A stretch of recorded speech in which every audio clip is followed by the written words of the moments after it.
नमस्कार, आप देख रहे हैं खबर उत्तराखंड। मैं हूं आपके साथ तन्वी। खबरों का सिलसिला शुरू करेंगे, लेकिन उससे पहले नजर डालते हैं इस वक्त की हेडलाइंस पर।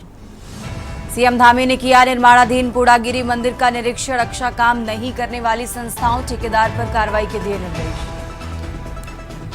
छोटा कारोबार शुरू करने के लिए धामी सरकार देगी 4 गुना तक ऋण। नई नीति का प्रस्ताव तैयार। वाड़ में लाटू देवता मंदिर के कपाट खुले। पूजा अर्चना कर सीएम धामी ने भी लिया आशीर्वाद। थम्बी एविएशन की हेली सेवा पर डीजीसीए ने लगाई रोक। बद्रीनाथ में हेली अनियंत्रित होने के बाद लिया गया फैसला।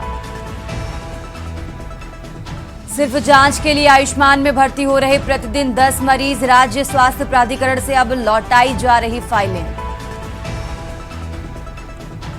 हेली टिकट दिलाने के नाम पर आंध्र प्रदेश के यात्रियों से लाखों रुपए की ठगी, कंपनी पर केस दर्ज। आप देख रहे हैं के न्यूज, खबरों का सारथी। और चलिए अब रुक करते हैं खबरों का। बुलेटिन की शुरुआत करते हैं उत्तरकाशी से खबर से, जहां 4 धाम यात्रा को 2 सप्ताह होने जा रहे हैं। गंगोत्री धाम और यमुनोत्री धाम में देश विदेश के श्रद्धालुओं का आंकड़ा करीब 20,06,753 से ज्यादा पहुंच चुका है। यमुनोत्री धाम में अब तक 11,02,507, जबकि गंगोत्री धाम में 54,251 तीर्थयात्री दर्शन कर लिए हैं। गंगोत्री तीर्थ पुरोहित माधव प्रसाद ने बताया कि गंगोत्री धाम में 4 धाम यात्रा भारी संख्या में श्रद्धालु पहुंच रहे हैं। उन्होंने कहा कि रिमझिम बारिश के बीच भी श्रद्धा आलम की आज तक काम नहीं हो रही, बल्कि तीर्थयात्रियों में भारी उत्साह का माहौल है। श्रद्धालु बारिश के बीच भी गंगोत्री धाम में दर्शन कर रहे हैं। दोनों धामों में कुल अब तक 98,034 आंकड़ा हो गया है। ऐसे में 4 धाम यात्रा का रिकॉर्ड एक बड़े आंकड़े आने की संभावना जताई जा रही है। जिलाधिकारी ने बताया कि यमुनोत्री धाम की यात्रा और गंगोत्री धाम की यात्रा सुगम, सुरक्षित और सुव्यवस्थित यात्रा संचालन को लेकर पूरी टीम तत्परता के साथ काम कर रही है। यात्रा मार्ग पर जोनल सेक्टर मजिस्ट्रेट के साथ ही सुरक्षा के दृष्टिगत पुलिस, एसडीआरएफ, आईटीबीपी सहित 1000 से ज्यादा अधिकारी एवं सुरक्षा जवानों की तैनाती की गई है।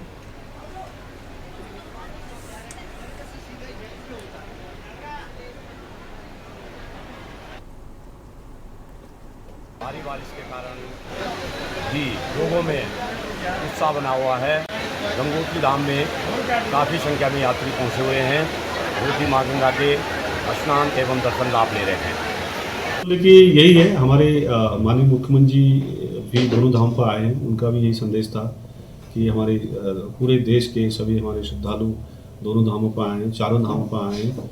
और एक संकल्प माननीय मुख्यमंत्री ने लिया है कि वो सुगम, सुरक्षित और सुव्यवस्थित यात्रा कराएंगे।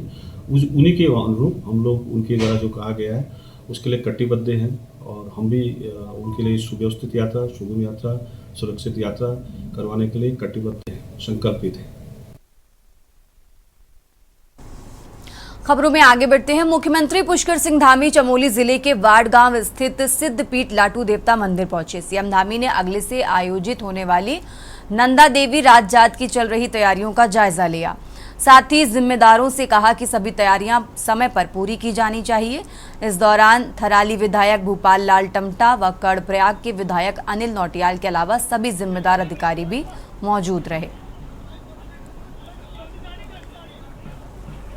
मैं अपने आप को आज बहुत शक्तिशाली और एक ऊर्जा से ओत पा रहा हूँ। धाम के आज दर्शन हुए और ये सौभाग्य उनकी कृपा से ही हमको प्राप्त हुआ है। ये धाम हमारा विकसित हो, इसके आसपास हेलीपैड बने, अन्य सुविधाएं बने, पार्किंग बने, माँ नंदा राज्यात यात्रा भी हमारी होनी है। रोड का भी तो पूरे राज्य की एक हमारी यात्रा है। उस यात्रा के निमित्त भी सभी तैयारियां हम आगे बढ़ा रहे हैं।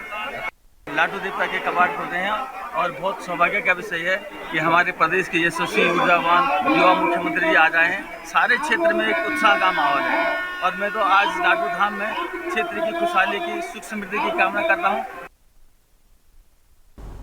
खबरों में आगे बढ़ते हैं। खबर देहरादून से है, जहां देश भर में जातिगत जनगणना कराने को लेकर लगातार हो रही सियासत अब एक बार फिर अपने चरम पर है। बीते दिनों भाजपा सरकार के द्वारा जातिगत जनगणना को कराने की बात की गई, लेकिन सरकार के इस फैसले को कांग्रेस अपनी जीत बता रही है, तो वहीं दूसरी तरफ भारतीय जनता पार्टी अपनी पीठ थपथपा रही है। अभी इसी को लेकर दोनों दल एक दूसरे पर जमकर कटाक्ष कर रहे हैं। कांग्रेस के प्रदेश संगठन उपाध्यक्ष सूर्यकांत धस्माना ने कहा कि जब संसद में नेता विपक्ष राहुल गांधी जातिगत जनगणना कराने की मांग कर रहे थे, तब भाजपा के तमाम नेताओं ने उनका विरोध किया और कई प्रकार की बातें कही। लेकिन अब भाजपा को विपक्ष के सामने घुटने टेकने पड़ेंगे और विपक्ष की बात माननी पड़ेगी। तो अब भाजपा इसका श्रेय लेने की होड़ में है, लेकिन जनता जानती है कि जातिगत जनगणना को लेकर किस दल का क्या योगदान है। इसका क्या कहना है? अरे कांग्रेस का तो सबसे पहला स्टैंड यही था। कांग्रेस के नेता राहुल गांधी, जो इंडिया ब्लॉक के पार्लियामेंट के अंदर नेता हैं, लोकसभा में विपक्ष के नेता हैं, उन्होंने संसद के अंदर ही ऐलान किया था कि हम जातीय जनगणना करवा के रहेंगे, इस संसद से ही पास करवा के रहेंगे। यह ऐलान किसका था? राहुल गांधी का। राहुल गांधी के इस ऐलान पर अनुराग ठाकुर का बयान याद करिए, स्वयं प्रधानमंत्री नरेंद्र मोदी जी का बयान याद करिए, पूरी भारतीय जनता पार्टी के एक एक नेता का जातीय जनगणना के खिलाफ जो जहर उन्होंने उगला उसको याद करिए। उसके बाद कांग्रेस के दबाव में, अगर विपक्ष के दबाव में जातीय जनगणना का निर्णय केंद्र की सरकार करती है और उसके बाद अपनी पीठ थपथपाती है, तो हमें कोई ऐतराज नहीं है। खबरों में आगे बढ़ते हैं। उत्तराखंड की चारधाम यात्रा विधिवत रूप से चल रही है, जिसमें यूपी, राजस्थान, महाराष्ट्र, गुजरात, दिल्ली, एनसीआर सहित देश के अन्य राज्यों से भारी संख्या में तीर्थयात्री दर्शन करने उत्तराखंड पहुंच रहे हैं। चारधाम में अब तक 27 लाख से ज्यादा श्रद्धालुओं ने रजिस्ट्रेशन करा लिया है। चारों धामों में से केदारनाथ धाम जाने वाले तीर्थयात्रियों की संख्या ज्यादा है। भारत और पाकिस्तान के बीच तनाव के मद्देनजर उत्तराखंड के धार्मिक स्थलों सहित टूरिस्ट स्पॉट में सुरक्षा को बढ़ा दिया गया है। अब तक देखा गया है कि भारत पाकिस्तान के तनाव के चलते यात्रा पर भी इसका अच्छा असर देखने को मिल रहा था। अब तनाव खत्म होते ही यात्रा भी अपनी पटरी पर आती दिख रही है। चारधाम यात्रियों को ऑफलाइन पंजीकरण को लेकर कहीं कहीं दिक्कतों का सामना करना पड़ रहा है, जिसको लेकर विपक्ष ने सवाल खड़े किए हैं। ये रिपोर्ट देखिए।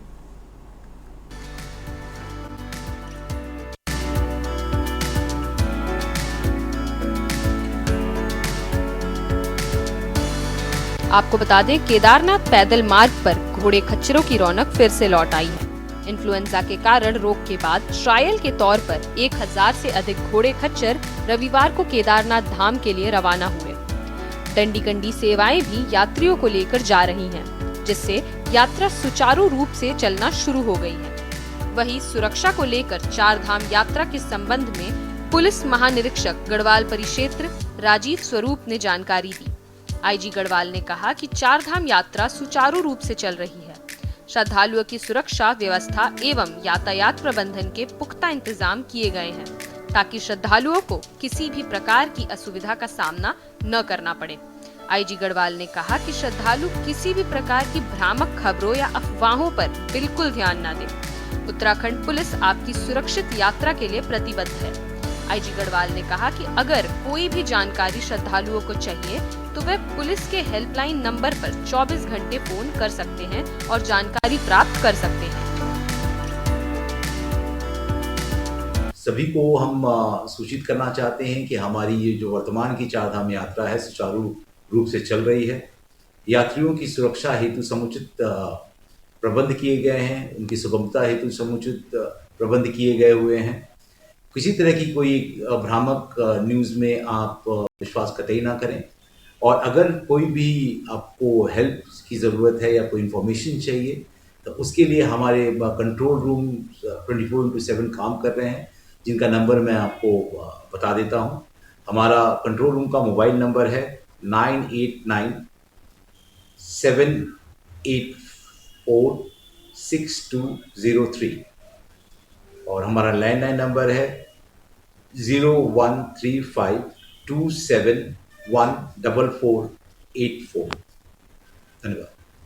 के तनाव को लेकर के निश्चित तौर पर पूरा देश चिंतित था और चारधाम यात्रा में आने वाले श्रद्धालुओं में भी इस दौरान कमी देखने को मिली, लेकिन अब फिर से निश्चित तौर पर जब पूरा मामला शांत हो गया है तो श्रद्धालुओं की संख्या भी चारधाम यात्रा में बढ़नी स्वाभाविक है। लेकिन चारधाम यात्रा में श्रद्धालुओं को जो सुविधाएं मिलनी चाहिए, जो उनके लिए चाक चौबंद व्यवस्थाएं होनी चाहिए, वो कहीं नजर नहीं आ रही है। और केदार घाटी में जिस तरीके से घोड़े खच्चरों में संक्रमण फैला और प्रशासन ने बड़ी लापरवाही से उसको हैंडल किया, निश्चित तौर पर ये एक बड़ी चूक थी। और भविष्य में चारधाम यात्रा व्यवस्थित तरीके से चले, श्रद्धालुओं की सुविधा का ध्यान रखा जाए, स्थानीय हकूकधारियों की जो है जो भी सुझाव हैं, सहूलियतें हैं, उनका ध्यान रखा जाए तो निश्चित तौर पर चारधाम यात्रा व्यवस्थित रूप से चलेगी, ऐसा मेरा मानना है।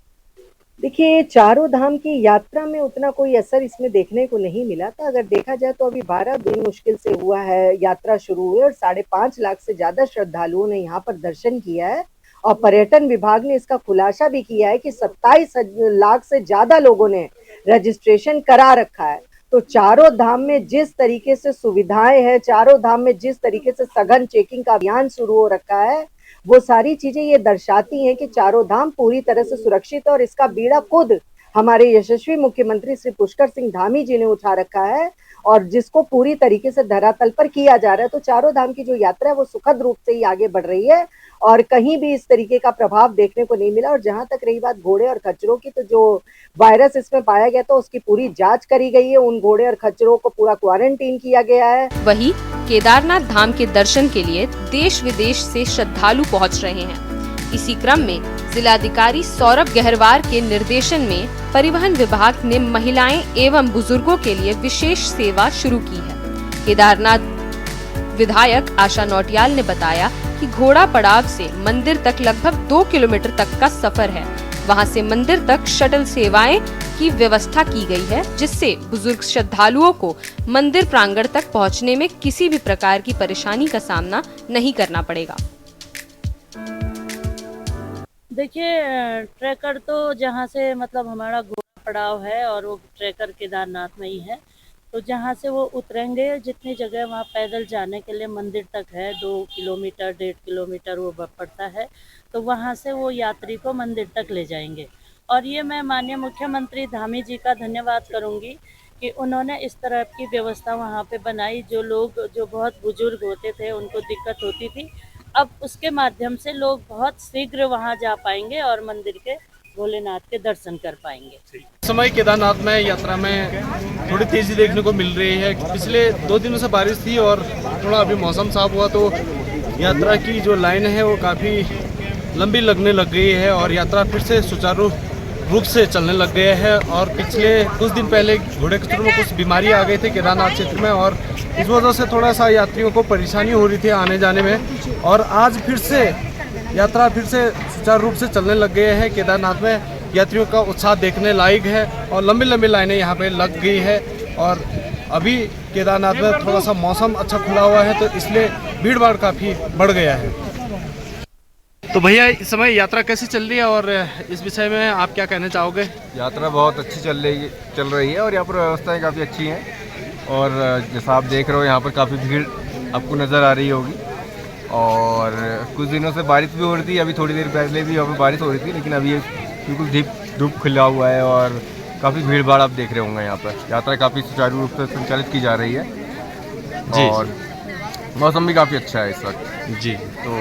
तो यहाँ पे कोई दिक्कत परेशानी तो नहीं है आपको? किसी प्रकार की कोई दिक्कत परेशानी नहीं है। हाँ, यात्रा काफ़ी अच्छे से चल रही है जी। सारी व्यवस्था यहाँ पर सुचारू रूप से संचालित की जा रही है जी। धन्यवाद। भारत पाकिस्तान के तनाव के चलते यात्रा पर भी इसका अच्छा खासा असर देखने को मिल रहा था। अब तनाव खत्म होते ही यात्रा भी अपनी पटरी पर आती दिख रही है।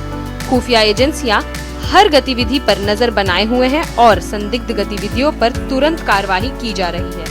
युद्ध जैसे हालातों को देखते हुए शासन और प्रशासन पूरी तरह से सतर्क है ताकि चारधाम यात्रा निर्विघ्न और सुरक्षित रूप से संपन्न हो सके। Uttarakhand desk report.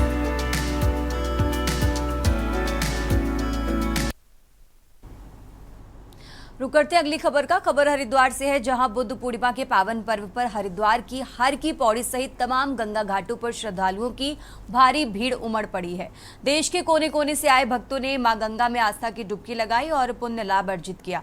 मान्यता है कि इस दिन गंगा जल में भगवान विष्णु का वास होता है, इसलिए गंगा स्नान और दान पुण्य का विशेष महत्व माना गया है। सुबह से ही गंगा घाटों पर भजन कीर्तन और धार्मिक आयोजनों का माहौल बना हुआ है। श्रद्धालुओं की संख्या को देखते हुए पुलिस और प्रशासन ने सुरक्षा के पुख्ता इंतजाम किए हैं।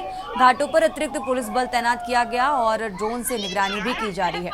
नगर निगम द्वारा सफाई व्यवस्था को चुस्त दुरुस्त किया गया ताकि श्रद्धालुओं को किसी प्रकार की असुविधा ना हो। बुद्ध पूर्णिमा के इस शुभ अवसर पर हरिद्वार एक बार फिर श्रद्धा, भक्ति और संस्कृति का अद्भुत संगम बन गया है।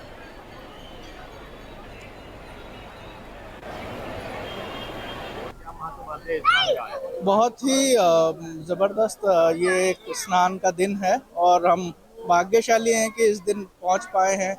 सुबह हम रात में निकले हैं 11 बजे और सुबह 4 बजे यहाँ पहुंचे और आरती दर्शन भी हो गया और अच्छा स्नान अब करने की हम आशंका रखते हैं।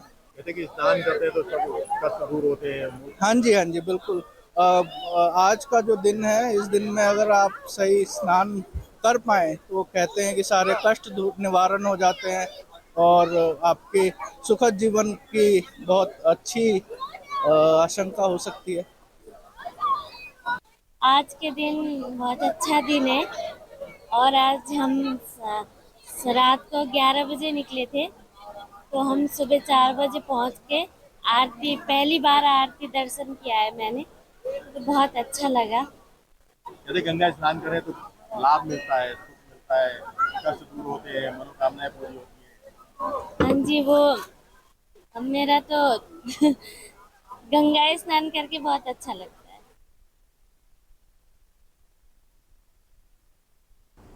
और अब खबर कोटद्वार से है, जहां पूर्व मुख्यमंत्री हरीश रावत अपनी न्याय यात्रा के तहत कोटद्वार पहुंचे। इस दौरान मीडिया से संवाद करते हुए भाजपा सरकार पर जमकर निशाना साधा। इस अवसर पर हरीश रावत ने कहा कि भाजपा झूठ की बुनियाद पर खड़ी सरकार है। साथ ही उन्होंने कहा कि ये सरकार जुमलेबाजी और लूट की राजनीति में लिप्त है। पूर्व सीएम हरीश रावत ने कहा कि पलायन के कारण प्रदेश के गाँव खाली हो रहे हैं, सरकार इसकी रोकथाम में नाकाम साबित हुई है।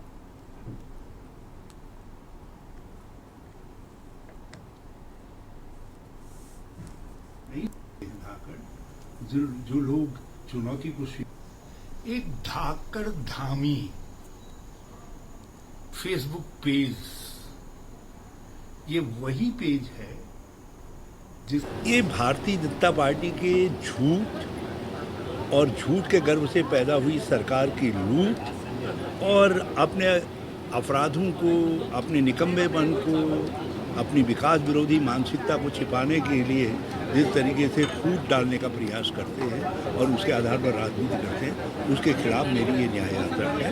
और मैं सभी देवस्थलों में जा रहा हूँ और आज मैं कोटद्वार में भगवान सिद्धि बलि के शरण में आया हूँ, उनसे प्रार्थना करने के लिए आया हूँ। भगवान हमको इतनी शक्ति दीजिए कि हम भारतीय जनता पार्टी के झूठ का पर्दाफाश कर सकें और जो लूट आज है उसके विरोध में जनमत को खड़ा कर सकें। और अब खबर हरिद्वार से है, जहां पूर्व मुख्यमंत्री और वरिष्ठ कांग्रेसी नेता हरीश रावत ने कहा कि पीओके को वापस लेने के पावन काम का इससे ज्यादा माकूल माहौल नहीं हो सकता। हरिद्वार के गंगा स्वरूप आश्रम में कांग्रेस के प्रशिक्षण शिविर में शिरकत करने पहुंचे हरीश रावत ने कहा कि इस समय पाकिस्तान आंतरिक और बाहरी कई चुनौतियों से जूझ रहा है और हमारी सेना हर मोर्चे पर आतंक की फैक्ट्री को धूल चटा रही है, लिहाजा पीओके को वापस भारत में मिलना चाहिए। उन्होंने कहा कि कांग्रेस की वर्किंग कमेटी ने 3 बार बैठक कर ये साफ कर दिया है कि कांग्रेस पूरी तरह से सेना के साथ है और कांग्रेस को सेना के पराक्रम पर पूरा भरोसा है। आर्मामेंट है पाकिस्तान को नॉर्मली ज़्यादातर चीन ने दिए हैं और कुछ उसने अमेरिका से दिए और कुछ अफगानिस्तान जब छोड़ करके अमेरिका गया तो उस समय उन्होंने हथियाए और उनका उपयोग कर रहा है पाकिस्तान और कुछ तुर्की ने उनको दिए। लेकिन हम अस्त्र शस्त्र के मामले में हमारी सेना पूरी तरीके से वेल इक्विप्ड है और शस्त्र श्रेष्ठता भी और सैनिक श्रेष्ठता भी हमारी बिल्कुल स्वयं सिद्ध है और इस समय पूरा देश एकजुट हैं और किसी भी अस्त्र से ज़्यादा प्रभावकारी देश की एकता होती है और देश एकजुट है।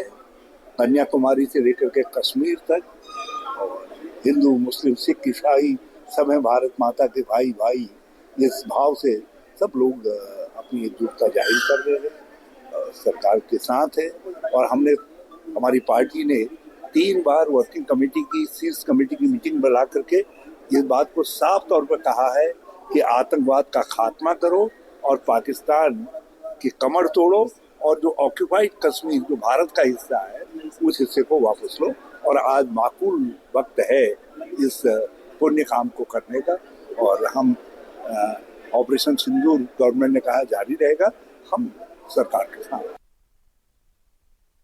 खबरों में आगे बढ़ते हैं। हरिद्वार में 2027 के महाकुंभ की तैयारियां अब जोर पकड़ने लगी हैं। इसी कड़ी में उत्तराखंड सरकार के कैबिनेट मंत्री गणेश जोशी हरिद्वार पहुंचे, जहां उन्होंने संत समाज से मुलाकात कर आशीर्वाद लिया और महाकुंभ की रूपरेखा पर विचार विमर्श किया। महाकुंभ जैसे विश्व स्तरीय आयोजन को लेकर सरकार की मंशा है कि इसे ऐतिहासिक, भव्य और दिव्य रूप से प्रस्तुत किया जाए और इसके लिए संतों का सहयोग सबसे जरूरी माना जा रहा है। कैबिनेट मंत्री गणेश जोशी हरिद्वार के निरंजनी अखाड़े पहुंचे, जहां उन्होंने अखाड़ा परिषद अध्यक्ष रविंद्र पुरी महाराज और कैलाश आनंद महाराज से मुलाकात की। मंत्री ने संतों से 2027 महाकुंभ की तैयारियों को लेकर सुझाव मांगे और संत समाज के मार्गदर्शन को महत्वपूर्ण बताया। महाकुंभ 2027 को लेकर हमने संतों का आशीर्वाद लिया है। उनके अनुभव और सुझावों के आधार पर हम कुंभ को और भी व्यवस्थित और भव्य बनाएंगे।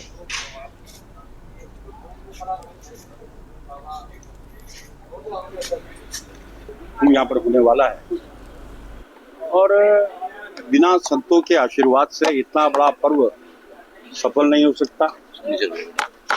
आज अखाड़ा परिषद के अध्यक्ष रविंद्र पुरी जी, कैलाशानंद जी और एक अन्य और संत हैं बालकानंद जी से विषय पर काफी चर्चा हुई है और मुझे हमें पूरा भरोसा है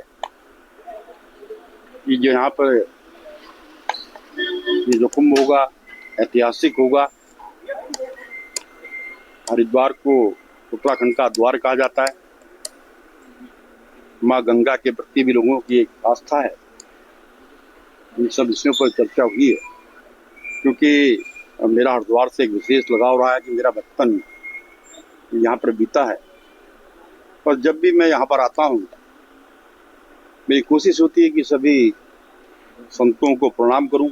आज अवधेशानंद जी से सानिध्य मुझे प्राप्त हुआ। सबसे पहले उनके आश्रम में गया था, फिर जगतगुरु आश्रम में आदरणीय शंकराचार्य जी का आशीर्वाद मैंने लिया और आज रविंद्र पुरी जी के आश्रम में सभी संतों का आशीर्वाद लिया है। क्योंकि आज हमारे धर्म व संस्कृति अगर जिंदा है इन संतों के कारण है।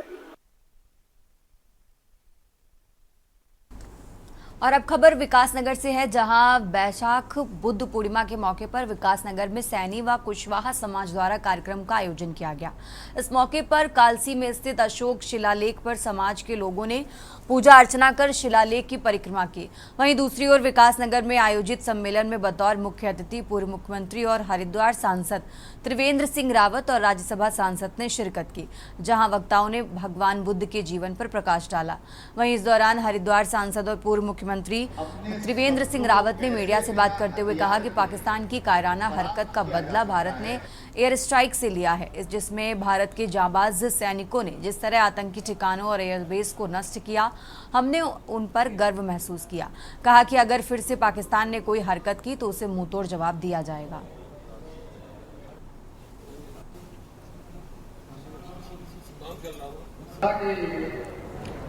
आज इस शांति के समय में भगवान बुद्ध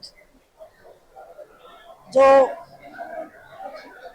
संदेश था उनका, जो विचार थे उनके, जो उनकी 4 आर्य सत्य थे, अष्टांगिक मार्ग था उनका, आज पूरे विश्व को उस पर चलने की आवश्यकता है। ये तो मैं नहीं, आदरणीय प्रधानमंत्री नरेंद्र मोदी जी का भी संदेश है, मेरे देश का संदेश है। यहाँ हमारे पास एक महत्वपूर्ण धरोहर भगवान बुद्ध की है, जिसको जो है पुरातत्व विभाग के संरक्षण में, उसको हर वर्ष यहाँ मेला होता है और मैं गत 2 वर्षों को छोड़कर हर वर्ष इस कार्यक्रम में आती हूँ। देखिए, पहला तो ये समझना चाहिए कि युद्ध नहीं था, ये स्ट्राइक था, एयर स्ट्राइक था। पिछली बार जो था वो सर्जिकल स्ट्राइक था, थल सेना ने काम किया था, हमारे कमांडोज ने काम किया था। इस बार एयर स्ट्राइक था और पाकिस्तान को बहुत बेहतर जवाब भारत की सेना ने दिया है। उसको चारों तरफ से घेर करके 7-8 की रात्रि में जिस तरह से घेरा गया, पाकिस्तान बौखलाहट में आ गया, वो अपने आप को संभाल नहीं पाया। उसके एयर डिफेंस सिस्टम को पूरी तरह ध्वस्त कर दिया गया। एक भी ड्रोन ये भारत में कुछ भी कुछ भी नहीं कर पाया, उनको सबको हवा में ही गिरा दिया गया। ये हमारी सेना की कौशल की भी एक गवाही, एक इतिहास बना है। जिस तरह सर्जिकल स्ट्राइक एक गवाह बना था, एक इतिहास बना था, उससे पहले करगिल बना था, आज फिर ये इतिहास बना है। और अब खबर देहरादून से है, जहां देश ही नहीं बल्कि पूरे विश्व में बुद्ध जयंती बड़े ही धूमधाम से मनाई गई। बौद्ध धर्म में आस्था रखने वालों का ये त्यौहार एक प्रमुख त्यौहार है। ये वैशाख माह की पूर्णिमा को मनाया जाता है। बुद्ध पूर्णिमा के ही दिन गौतम बुद्ध का जन्म हुआ था। इसी दिन उन्हें ज्ञान की प्राप्ति हुई थी और इसी ही दिन उनका महानिर्वाण भी हुआ था। वहीं बात करें देहरादून की, तो यहाँ भी बुद्ध जयंती बड़ी ही धूमधाम से मनाई गई। देहरादून के बुद्धा चौक पर भी बुद्ध धर्म को मानने वाले लोगों ने बुद्ध जयंती बड़े ही धूमधाम से मनाई। उत्तराखंडी खबरों में फिलहाल इतना ही। आप देखते रहिए के न्यूज़ इंडिया।